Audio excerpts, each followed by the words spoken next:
చీమ ఎందుకు తపస్సు చేసావు, ఎందుకు నీ కోరిక అన్నారు. నా కోరిక నేను మనిషిని పుట్టగానే చనిపోవాలి, మనిషిని పుట్టగానే చనిపోవాలి. మనిషి చచ్చిపోవాలనా, చీమ చచ్చిపోవాలనా? అది పాపం దానికి బుద్ధి లేదు. సరస్వతి ఆ మాట నాలుగు మీద కూర్చొని చీమ కొడితే మనిషి చనిపోతే ఇంకేమైపోయింది పాపం. ఇల్లంతా చీమలే, ఎక్కడ చూడు చీమలే. కనుక కోరికలు అనేటివి మానవులలో పెరిగే కొద్దీ, ఆశలు పెరిగే కొద్దీ కష్టాలు తీరడానికి అనేక దారులు ఎత్తుకుంటూ ఉంటారు. భగవంతుడి మీద నమ్మకం లేని వాళ్ళు మాత్రమే ఈ పని చేస్తారు. కనుక భగవంతుడిని నమ్మి భగవంతుడి మీద కష్టాలు తీరుస్తాడంటే ఆయన పాదాలు పట్టుకుంటే చాలు సకల కష్టాలు పోతాయని జ్ఞానులు, విజ్ఞానులు, వేదాంతులు అనేక శాస్త్రాలు, యోగ సూత్రాలు చెప్తున్నా కానీ మూఢనమ్మకాల వైపే పరిగెడుతూ ఉంటుంది మనసు. ఎందుకు? మనసు చంచలమైనది. అది ఎప్పుడు కూడా అడ్డదారిలోనే సాధించాలనుకుంటుంది.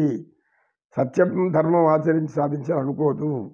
సత్యం ధర్మం ఇవన్నీ ఆచరిస్తే లభిస్తుంది. అవన్నీ ఆచరించకుండా, అవన్నీ ఆచరించకుండా నేను చేసిన పాపాలను చేస్తాను, అయితే నా కర్మలు పోవాలి. అదెట్లా? ఈ తాయెత్తు కట్టుకో, ఈ దండ వేసుకో, అది వేసుకో అన్నట్టుని ఈ విధంగా ఉంటారన్న భూతి అవన్నీ అక్కడ పరై, నీకొద్దు, అది లేదని తెలిసినాక నిన్ను తలకా పగలు కొడతాను రా అని చెప్పి పిలిచేసరికి శ్రావణ ఉత్తుగా నీటి వరకు కూర్చోబెట్టాడు.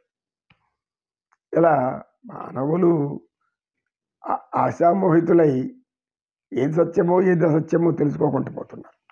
ఏది వాస్తవమో ఏది అవాస్తవం. మనం చేసే పనుల వాస్తవం ఎంత ఉంది? మనం చేసిన కర్మలకు మనమే బాధ్యులం కదా. కర్మలు పోవడానికి భగవంతుని వేడుకోమంటారు. నవగ్రహాలు తిరగండి, తప్పులేదు. భగవంతుడు నవగ్రహాల మనంతా కూడా మనల్ని ఎప్పుడు కూడా దాని ప్రభావం మన మీద ఉంటుంది. ఆ దోష నివారణ జరుగుతుంది. అంత దీపం పెట్టండి, అంత తిలోదకాలు ఇవ్వండి. నీలాంజన సమాభాసం రవిపుత్రం యమాగ్రజం ఛాయామార్తాండ సంభూతం తం శనీశ్వరం ప్రణమామ్యం.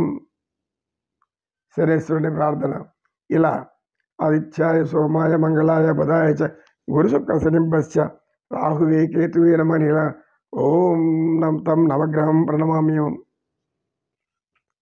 ప్రణామం, దండం పెట్టి పోతాయి. దానికోసం ఎందుకు డబ్బు ఖర్చు పెట్టుకొని పాడు చేసుకొని ఒళ్ళంతా హోరం చేసుకొని ఎంత దూరం పరిగెత్తుంటాం. నమో కృష్ణ, నమో కృష్ణ, కృష్ణం వందే జగద్గురు.